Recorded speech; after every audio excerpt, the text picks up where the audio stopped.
सुप्रभात मेरे प्यारे बच्चों आप सब सकुशल अपने घर में बैठ करके पढ़ाई कर रहे हैं। मुझे बहुत अच्छा लगता है आप सब काम भेजते हैं। आज मैं आपको कक्षा 3 में इस अनमोल रत्न पुस्तक, जैसा कि हमेशा मैं इस पुस्तक से पढ़ाती हूँ और आपको इसका काम भेजती हूँ। आज भी बच्चों मैं जो पाठ पढ़ाने जा रही हूँ उस पाठ का नाम है पाठ 16 एकता में शक्ति।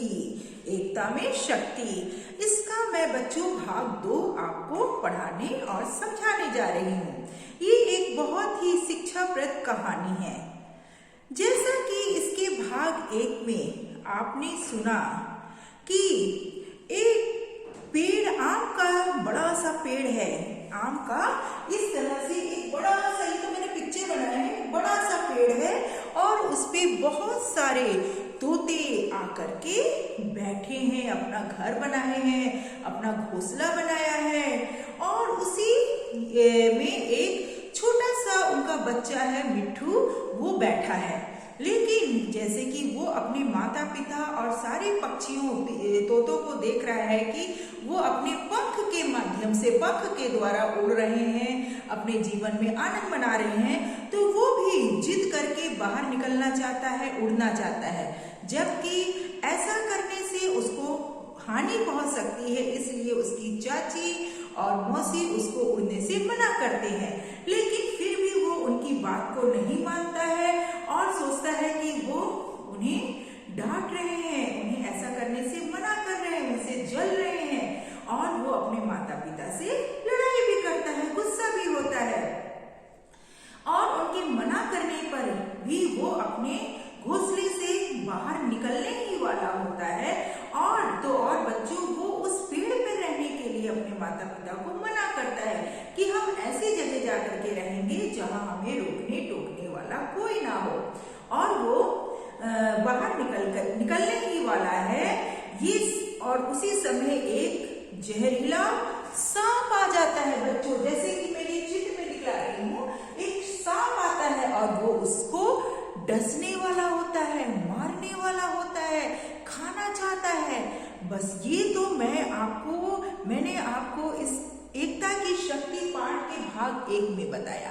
अब बच्चों इसके भाग 2 में क्या होता है इस कहानी में, ये मैं आपको बताने जा रही हूँ। तो जैसे ही मिट्ठू उस सांप को देखता है कि वो मेरे पास आ रहा है मुझे खाने के लिए, वो डर जाता है और डर करके वो जल्दी से उड़ने की कोशिश करता है। जबकि अभी उसके पंख, वो तो खुद ही इतना छोटा नन्हा सा था और उसके पंख भी छोटे छोटे थे, तो वो उड़ेगा कैसे। और वो उससे पहले भी जो मिट्ठू है उड़ने की इतनी कोशिश कर चुका था जिसके कारण उसका शरीर पूरा थक गया था। वो थकान के कारण उड़ नहीं सका। अब क्या करे, एक तो सामने सांप और वो उड़ नहीं पा रहा है। ये करके सांप बिल्कुल उसके पास आ गया था और मिट्ठू ने डर करके, वो डर गया मिट्ठू और डर करके अपनी आंखें इस तरह से बंद कर लिया और जोर जोर से वो चिल्लाने लगा अपनी मदद के लिए और कि आओ, मुझे जल्दी से कोई आओ और मुझे बचाओ। आप देख रहे हैं इस चित्र में जैसे कि वो बैठा हुआ है, वो अपनी आंखें बंद करके डर के मारे चिल्ला रहा है। तो उसके चिल्लाने की आवाज सुन करके आसपास जितने भी तोते थे, जितने भी पक्षी थे, तो वो लोग जितने भी तोते थे वो पंख से उड़ते हुए आए और जो चुनमुन मौसी थी, चिंकी चाची, उसके हित के लिए मना कर रहे थे, वो लोग दौड़ करके उड़ करके आए और भी जितने आसपास में पक्षी थे सब उड़ करके आ गए और सब जोर जोर से चिल्लाने लगे। इतना सुन करके और भी जितने पक्षी थे वो सब आए मदद के लिए। तो सबसे पहले क्या किया, लेकिन जो सांप था, जहरीला सांप, वो मिट्ठू को छोड़ करके जाना नहीं चाह रहा था। वो सोच रहा था मैं किसी तरह से इस मिट्ठू को खा लूं, इसका खून चूस लूं। तो उतने में ही क्या हुआ, चुनमुन मौसी उसकी पूंछ पर, सांप की पूंछ पर आकर चोंच मारी मारी और वहां से उड़ गई। फिर भी वो नहीं जाना मांग रहा था सांप। उतने में ही चिंकी मौसी आई। चिंकी चाची ने भी सांप के जो फन होती है, जो सिर के पास जो एक फन होता है, उस पर अपना चोंच मारा, जिससे जो है सांप जो है वो लहूलुहान हो गया। उसके शरीर से खून निकलने लगा और वो घायल हो गया। इसके बाद सांप उस पेड़ से गिर गया, दर्द से बिलबिला उठा, वो तड़पने लगा और उस पेड़ से वो गिर गया। एकाएक उसी समय एक एक करके सारे पक्षी आ रहे थे, कभी इधर से कभी उधर से उसके पास आते थे और सांप को मारते थे, जिसके कारण सांप बिल्कुल बेहोश हो गया। उसके अंदर शक्ति नहीं थी, वो मरने लायक हो गया। तो ये सब आवाज सुन करके जो मिट्ठू तोता था, उसके माता पिता भी आ गए। माता पिता आए, उन्होंने देखा, अरे मेरे बच्चे को तो ये सांप घायल कर रहा था, मार रहा था। तो चिकू जल्दी से, जो मिट्ठू है वो जल्दी से गया, अपने माता के, अपने पिता के पंखों के पीछे जाकर के छिप गया, बैठ गया।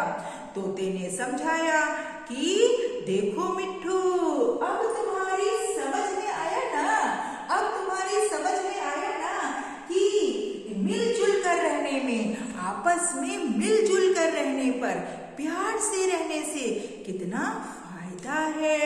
हमें अकेले रहने, अगर तुम अकेले रहते पेड़ में और ये सांप आता तो तुमको तो डस के चला जाता, मार के चला जाता, तो तुमको कौन बचाता। आज तुम इन सारे पक्षियों, इन सारे चिंकी मौसी, चुनमुन चाची के साथ हो, तो तुमको इन लोगों ने आकर के, चुनमुन मौसी और चिंकी चाची के साथ थे, तो ये लोग आकर के तुमको बचाएं। सांप को उन्होंने अपनी चोट से घायल किया।